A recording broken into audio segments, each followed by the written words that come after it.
नमस्कार, मैं मृत्युंजय राय अपने YouTube चैनल मृत्युंजय साइंस में आप सभी लोगों का स्वागत और अभिनंदन करता हूं। आज एक नए वीडियो के साथ आपके सामने उपस्थित हुआ हूं, जिसका प्रमुख विषय है कि कम खर्चे में डिलीवरी कैसे हो जाए और 6 महीने से साल भर के बच्चे को कैसे सुरक्षित रखा जाए। तो इन बातों के साथ हम लोग आगे बढ़ते हैं कि कम खर्चे में डिलीवरी की सुविधा कैसे उपलब्ध हो पाएगी और 6 महीने से साल भर के बच्चे को हम लोग कैसे सुरक्षित रखेंगे। इन्हीं बातों के साथ हम अपने बातों को आगे बढ़ाते हैं। तो सबसे पहले इस बात का विशेष ध्यान रखते हैं कि जब कोई भी महिला यदि अगर प्रेग्नेंट है तो उसको समय समय पर अपनी जांच करा करके डॉक्टर को दिखाना चाहिए। डॉक्टर को दिखाने के अलावा डॉक्टर जो भी दवाइयाँ देता है उसे, जैसे कैल्शियम और आयरन की दवा हो गई, इसके अलावा जो संतुलित आहार हो गए, जल हो गया, इन सब चीज़ों को समय समय पर लेना चाहिए। आपको यह भी बता दें कि अगर बच्चे को तंदुरुस्त रखना है, बिल्कुल स्वस्थ रखना है, बच्चे को अंदर किसी भी प्रकार की अगर कोई दिक्कत ना हो, तो बच्चे के वृद्धि और विकास के लिए डॉक्टर प्रोटीन युक्त चीज़ें ज़्यादा खाने के लिए बोलते हैं। तो प्रोटीन युक्त चीज़ें ज़्यादा खाने में आप अधिक से अधिक इस्तेमाल कर सकते हैं डेयरी के प्रोडक्ट को। डेयरी के प्रोडक्ट में जैसे दूध, दही, घी, पनीर, इन सब चीज़ों का आप इस्तेमाल कर सकते हैं खाने के लिए। और इसके अलावा हरी सब्जी जैसे पालक मेथी हो गई, इन सब चीज़ों को भी आप खा सकते हैं। हरी मटर हो गई।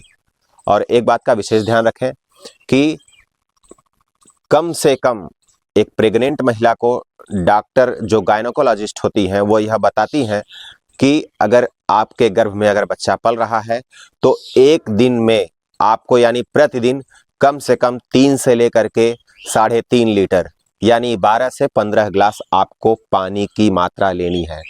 अब बात आती है पानी की मात्रा क्यों इतना लेना है?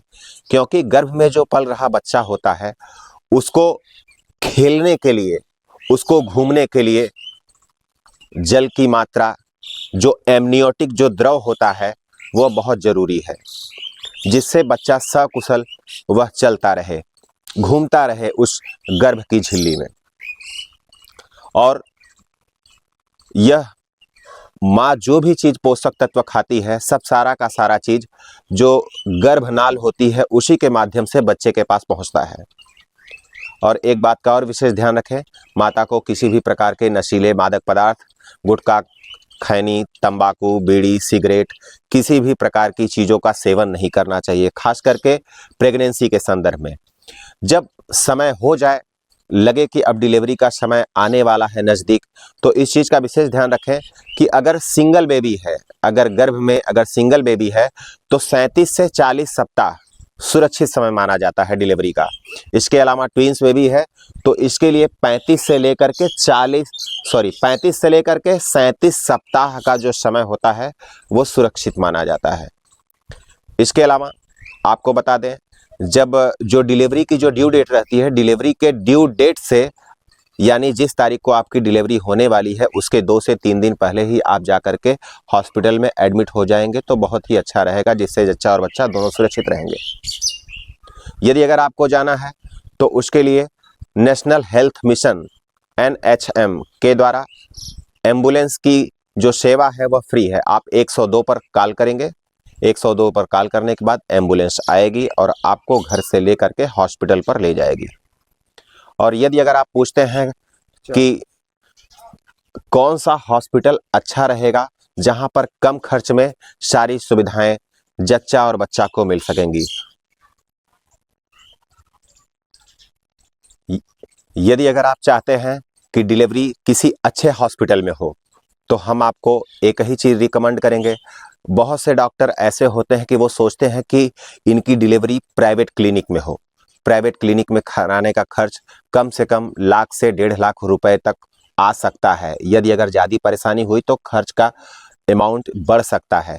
तो इसलिए अगर इन सब खर्चों से आप निजात पाना चाहते हैं और अच्छे से जच्चा और बच्चा दोनों सुरक्षित रहें, किसी अच्छे हॉस्पिटल का अगर आप नाम लेंगे तो मैं आपके जौनपुर का निवासी मृत्युंजय आपको एक ही सलाह दूंगा, क्योंकि यह मेरा अनुभव है।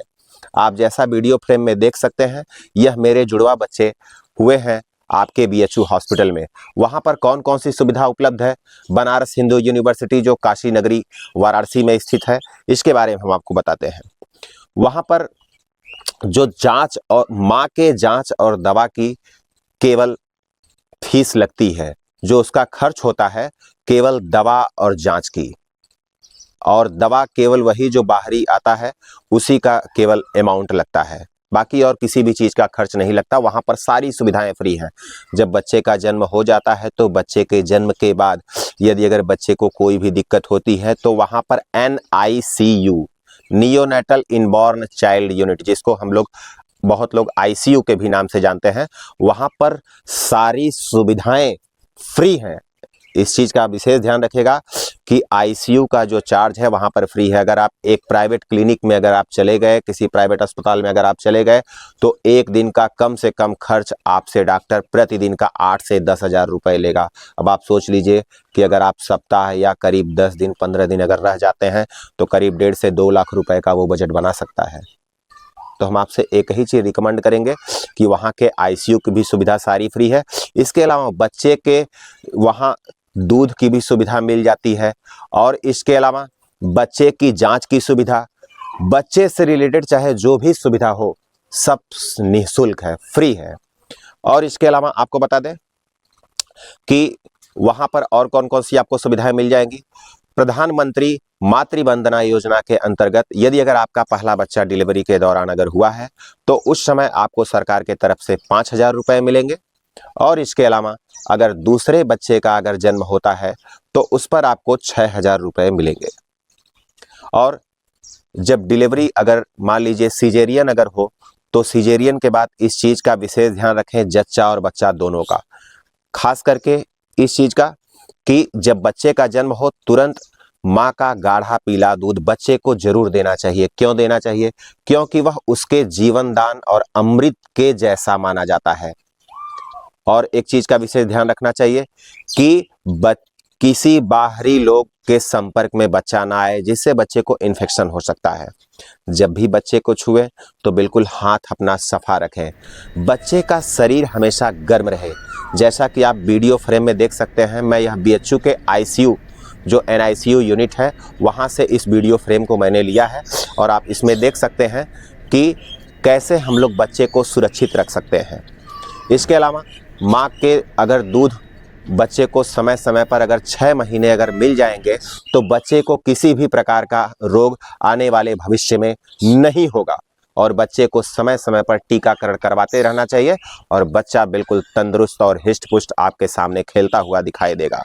और अगर सिजेरियन अगर ऑपरेशन हुआ है, अगर सिजेरियन ऑपरेशन हुआ है तो उस समय इस चीज़ का विशेष ध्यान रखना चाहिए कि डॉक्टर जो दवाइयाँ देते हैं उस दवाई को समय समय पर माँ को देना चाहिए, और जहाँ पर जो टाँका लगा हुआ है उस टाँके वाले स्थान को स्प्रीट जो आती है उससे साफ करके, रुई से साफ करके सिप्लाडीन या बीटाडीन दवा को जरूर लगाएं, क्योंकि यह दवा जल्दी ही घाव को भर देती है। और माँ को प्रोटीन युक्त चीज़ें दें। प्रोटीन युक्त चीज़ें देने से घाव भी जल्दी भर जाएगा, माँ को दूध भी होगा और बच्चे को दूध भी मिलेगा। अतः जच्चा और बच्चा दोनों सुरक्षित रहेंगे।